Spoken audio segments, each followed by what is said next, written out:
Hey everyone, welcome back to the channel. If you're new to the channel, my name is Matt and I run the channel Punch Greens Golf, where I do a lot of golf simulator videos and golf related topics. If you clicked on this link, you're interested in doing the same and getting into and specifically getting into making your own golf simulator on the cheap. And if you look at a lot of my old videos, that's how I started and I really love it. I think it's a great idea. And I really suggest you taking the step and the plunge into the golf simulator world and building your own golf simulator. So stick around. I'm gonna walk you through how to build a cheap golf simulator to get started and to get in a lot more golf practice than you ever had hoped for before. So stick around, grab a drink, grab a snack, hit the like button, hit the subscribe button, and we're gonna get right into it here.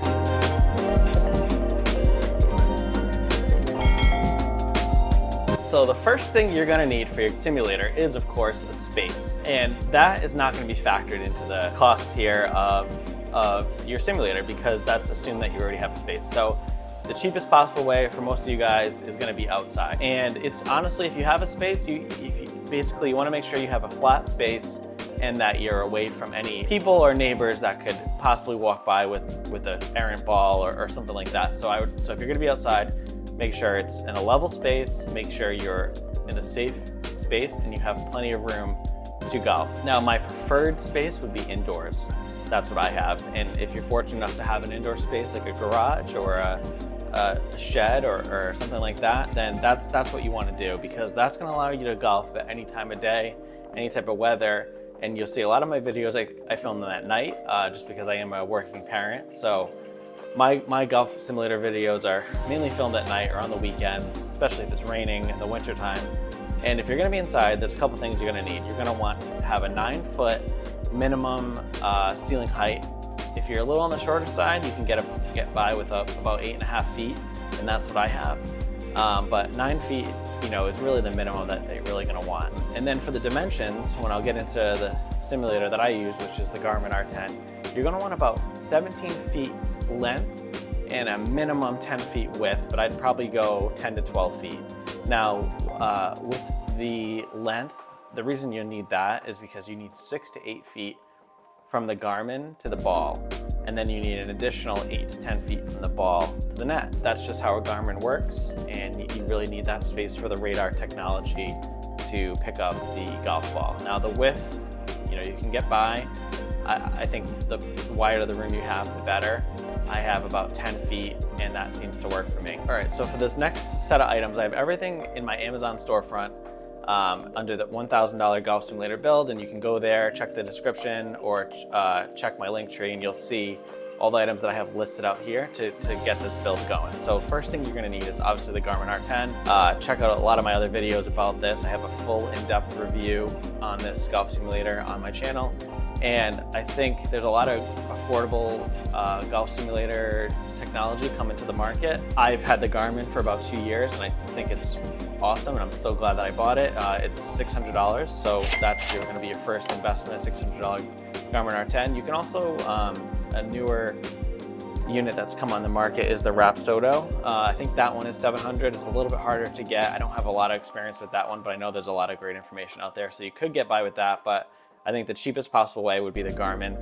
Now, $600 is the new price if you want to go used. There's a lot of people that have bought them, that have sold them, probably around $400 to $500 I've seen on the used market, but you probably won't get a warranty with that. So if you can, I'd recommend going new, but you don't necessarily have to do that. So definitely check that out and make sure to check out if you want more information, comment below. Check out some of my other videos to get that information. Now, the next thing you're gonna need is a hitting mat. So the one I have linked is the Go Sports hitting mat. It's $120 as of filming this video.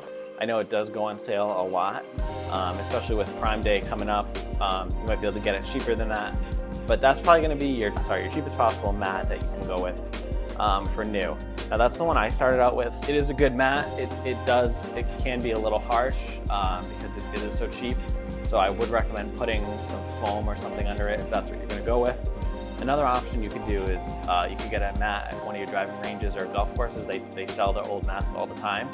And you can probably get a pretty good deal there. But if you're just trying to go new in the easiest possible way, I'd recommend just getting the Go Sports hitting mat. I think it's $120 as of filming this this video. Now I have another review about hitting mats, and I'll link it here and go check that out. I upgraded my hitting mat after a couple months because I noticed that it was a little too hard for me, and I spent, the mat that I have is about $600, so it is quite an increase. But if you're just trying to get started, you just want to get hitting golf balls with the Garmin, I definitely recommend just getting the cheapest possible hitting mat and getting going. Now the last thing you're gonna need, well, one of the last things you're gonna need is a net. Now there's the bare minimum net that I found is the Go Sports net. It's $80 as of filming this video, and that's actually the net I started with as well. That one, it's not bad. It's kind of a pain to set up and put away, but it is good to get started. You will find over time, especially if you keep it outside, it will probably start to degrade over a while, especially how many balls you hit into this thing. If you're hitting hundreds of balls a day into it, eventually it's probably not gonna hold up, but it is only $80. But it's a great net to get started with. I would definitely recommend that net. Now, if you want to step up your net game here, I started with the Spornia net. After I switched out of the one that I just talked about, I went to the Spornia net. That one's a little bit more. I think it's $280 as of filming this video. I have a full review on that, and I have links to that in the description. So go check out the video if you want to hear about that net. But I think that might be a little expensive for some people to start with. So I do really like that net, but I think for the cheapest possible net you can go is $80 for the Go Sports net. Again, on Amazon, and you might be able to get a deal on that one too, because I do see the prices fluctuate on that a lot. The last thing you're gonna need, again, not factored into this video, into the cost, is a smartphone, because I think everyone has a smartphone in this day and age. That is you need either an Android or an iPhone smartphone, and the reason you're gonna need that is so you can run the Garmin software.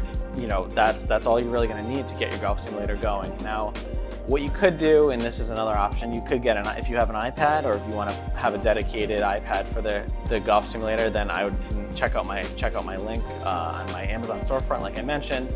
That is, I believe, as of filming this, I think I used the 9th generation iPad, and I think that was $280. I think that's what it's cost right now. And I liked having that because I could have something separate from my phone to use the simulator software. And again, not required. You could just get by with your smartphone, and a lot of people just do that. Now, a couple accessories that you might want after, if you have a little bit of money left over, you're definitely gonna want, obviously, golf balls. You could upgrade to the Titleist RCT balls. I have a video on that as well, and I didn't find that it was worth it. They're pretty expensive, and I didn't see a huge improvement over just a normal golf ball, so definitely not required. So go check out that video if you're curious. And then you also might want like a golf ball tray, just so you kind of feel more like you're at a driving range or something like that nature. And if you check my videos out, you'll see that I have a pretty cheap tray in there. It's green. I think it was like 20, 30 bucks. And another thing you're gonna want, again, you don't need this either, but it's like a stand for your phone or something, so you can,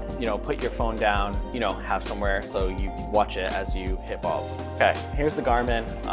Here it is right here. I have a whole video on this, but you'll see it comes in a nice case. You can open it up. And a cool thing it does come with, this has this little, I guess you call this a phone holder. So this clips right into your bag, and then you put your phone right here.